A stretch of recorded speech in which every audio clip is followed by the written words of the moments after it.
Muy buenas noches, te damos la bienvenida y por supuesto nuestro sincero agradecimiento de parte de Diario Las Américas por esta entrevista en exclusiva que nos estás dando vía Skype para, bueno, contestar unas preguntas bien interesantes en torno al tema de la política internacional que se está viviendo en este momento, en este escenario donde se está viendo Cuba, Estados Unidos y Venezuela.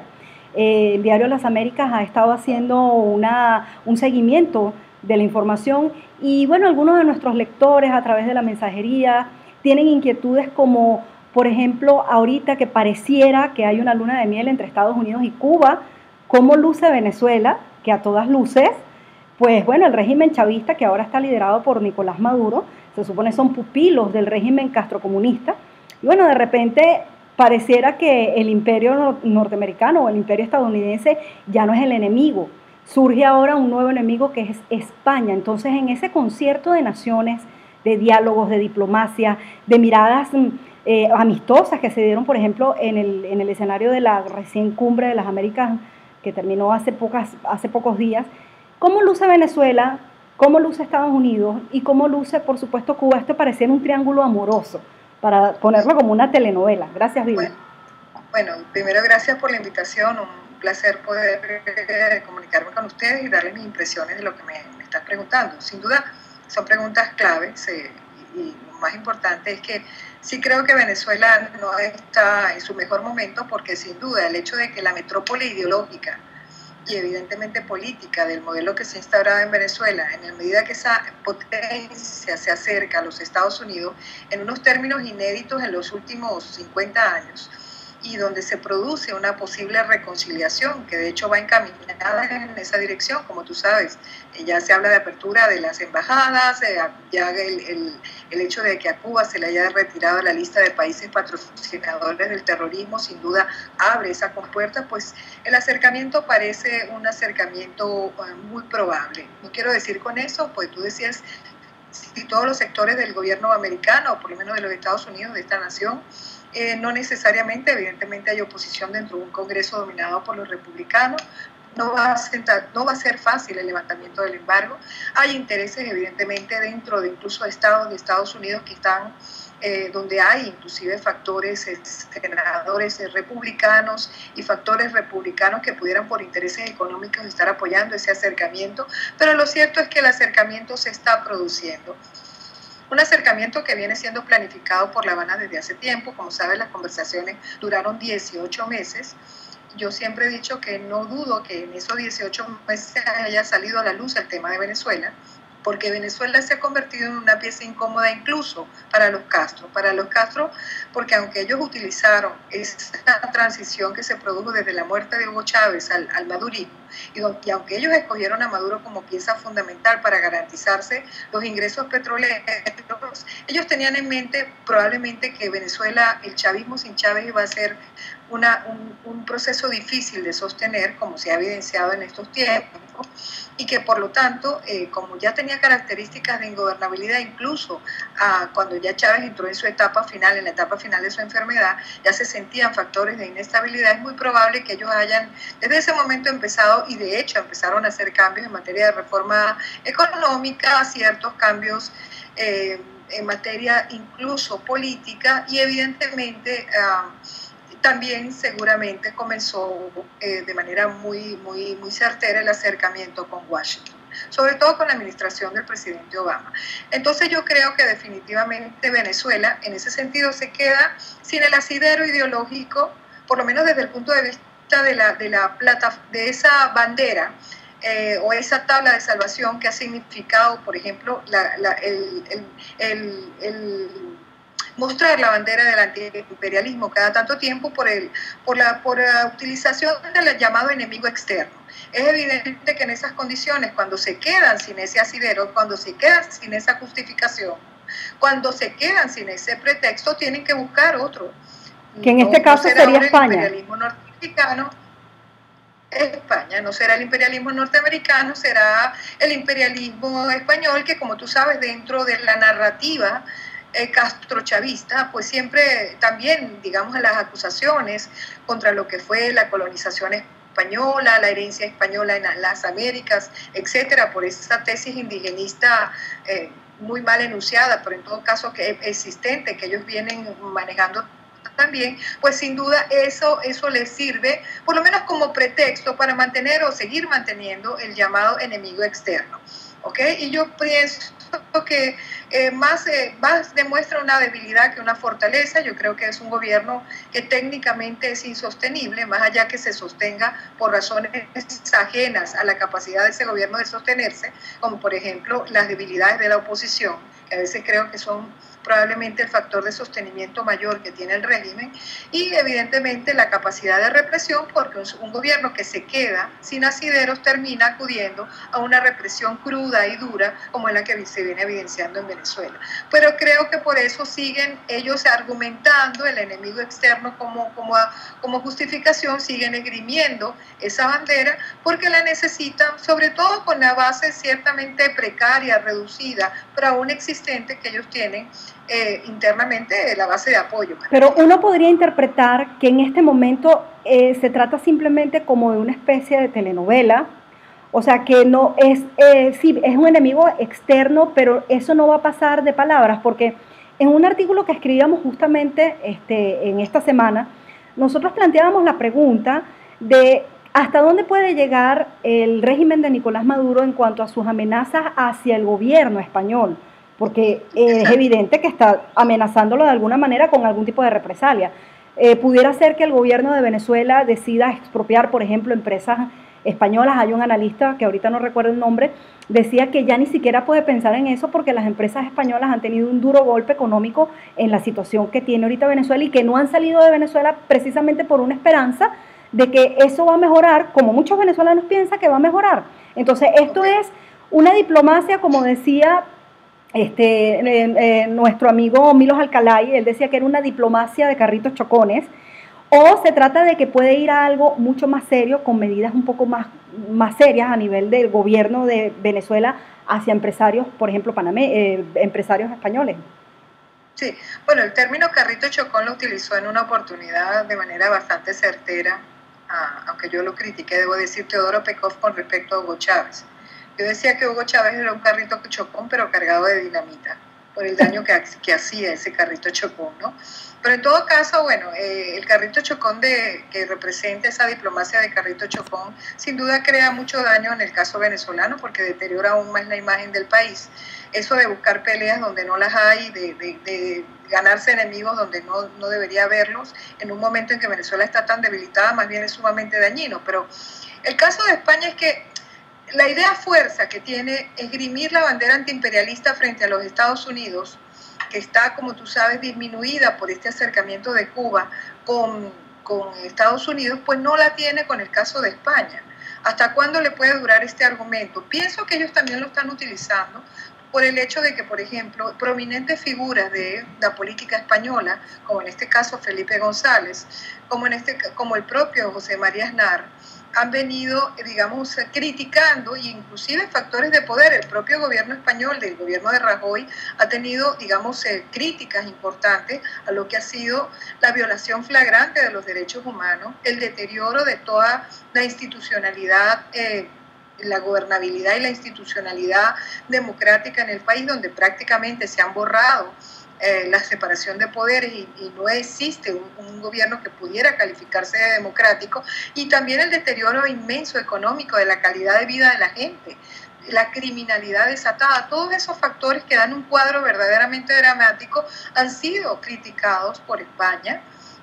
Han hecho advertencias, han hecho llamados a un diálogo real, verdadero, fructífero con la oposición, han llamado a la liberación directa de presos políticos prominentes, más allá de lo que ya existen los estudiantes, la persecución, la muerte de estudiantes, inclusive a través de tiros certeros a la cabeza, que también ha sido algo dramático en materia de denuncia de la violación de los derechos humanos por parte contra Venezuela a nivel internacional. Está el tema también que han metido presos a personas que han sido electas, como al alcalde Ledesma, como el alcalde Ceballos, y a figuras prominentes, líderes fundamentales de la oposición democrática, como Leopoldo López. Y yo creo que cuando tú tienes esas características y esa persecución tan abierta y tan descarnada contra sectores de la oposición del país, pues sin duda eso genera una crisis de credibilidad y sobre todo una crisis de confianza en ese país, en esas instituciones, en ese gobierno, que se ha manifestado en críticas muy fuertes, por lo menos de parte de ciertos países y también de parte de figuras políticas que sin ser ya gobierno han tenido una importante presencia en la política mundial, latinoamericana, iberoamericana, y por supuesto estamos hablando ahorita de figuras tan prominentes, inclusive socialistas, como el presidente del gobierno español, Felipe González. Yo creo que por eso ellos están utilizando esto contra España, porque es que está tan claro que el rey está desnudo, en el caso venezolano. Este gobierno ya abiertamente se está manifestando como una dictadura que necesitan tratar de huir hacia adelante, denunciando a España. De manera que no es solamente el problema de no poder esgrimir la bandera antiimperialista contra Estados Unidos, es también tratar de tapar la inmensa tronera en la imagen de Venezuela que ha creado toda esa dramática situación de deterioro de los derechos humanos en el país. Una de las cosas que se manejó en la sala de prensa a la que tuvimos acceso los periodistas que cubrimos la Cumbre de las Américas acá en Panamá, era una teoría o una tesis según la cual Estados Unidos estaría muy interesado en terminar de afianzar las relaciones con Cuba, especialmente el gobierno, en este caso de Barack Obama, con la intención de poder de alguna manera, a través de Cuba, servir de puente o hacer alguna especie de intervención a Venezuela por la vía diplomática. Como especialista en la materia, ¿tú crees que es factible que Cuba en algún momento se preste dentro de ese marco de esas negociaciones para negociar también algo entre Estados Unidos y Venezuela? Por lo menos la liberación de los presos políticos. Cuba está negociando su propia supervivencia y su propia transición. Ellos están tratando de instaurar un modelo de capitalismo autoritario, al estilo, obviamente ya no chino, a la cubana, pero con características similares a las que han prevalecido en China. Evidentemente, en ese sentido están pidiendo básicamente no se metan mucho con nuestra situación en materia de democracia y derechos humanos. Nosotros nos vamos a ir abriendo gradualmente, como lo han venido haciendo, las compuertas del cambio, permitiendo, por ejemplo, cierta participación de prensa como el diario 14 y medio de Joanny Sánchez, como que salgan los disidentes y puedan ir a visitar países extranjeros y tener presencia, por lo menos desde el punto de vista mediático en otros países, y desde el punto de vista de su presencia, de poder asistir a eventos, etcétera, cosa que no se permitía antes. Ciertos cambios, por ejemplo, en materia del cuentapropismo, es decir, de personas que por cuenta propia puedan establecer negocios. Ellos han venido haciendo reformas que no son solamente cosméticas, son gradualistas, muy gradualistas hacia el modelo autoritario, de capitalismo autoritario que ellos quieren instalar. Y evidentemente para eso necesitan dinero contante y sonante y seguro. Ya Venezuela no es esa fuente segura, ¿ok?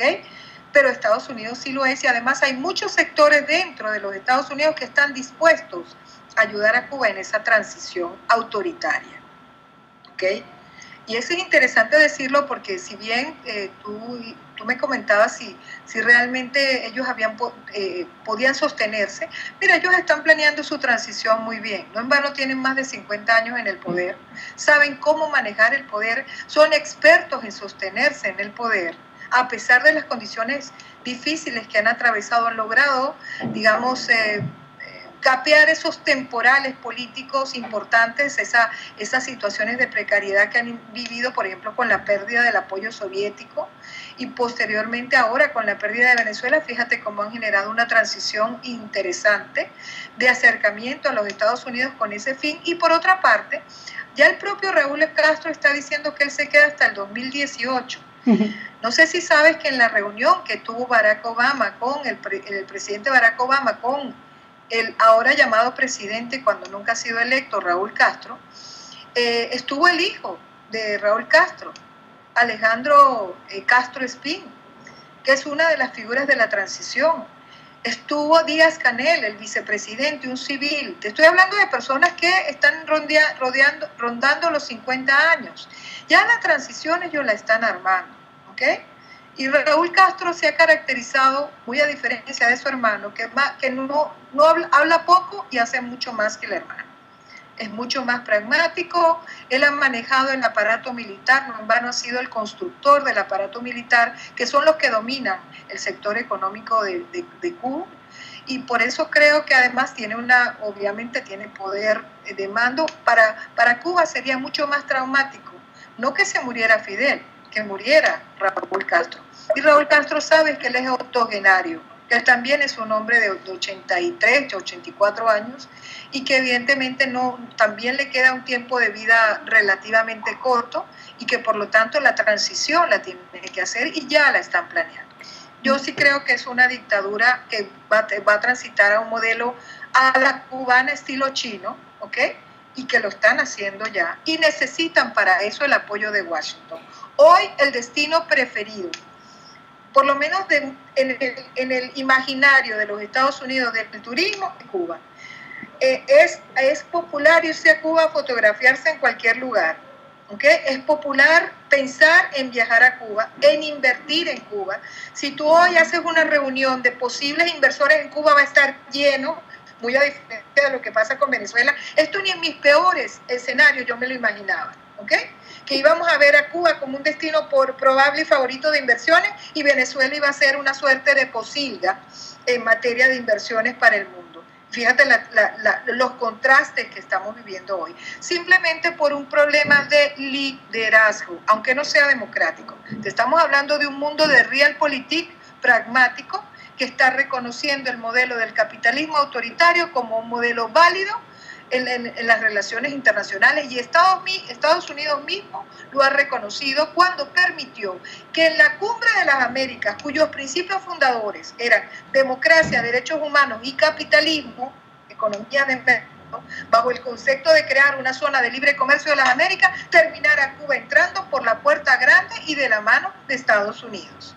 O sea, yo creo que más pragmatismo que eso no puede haber.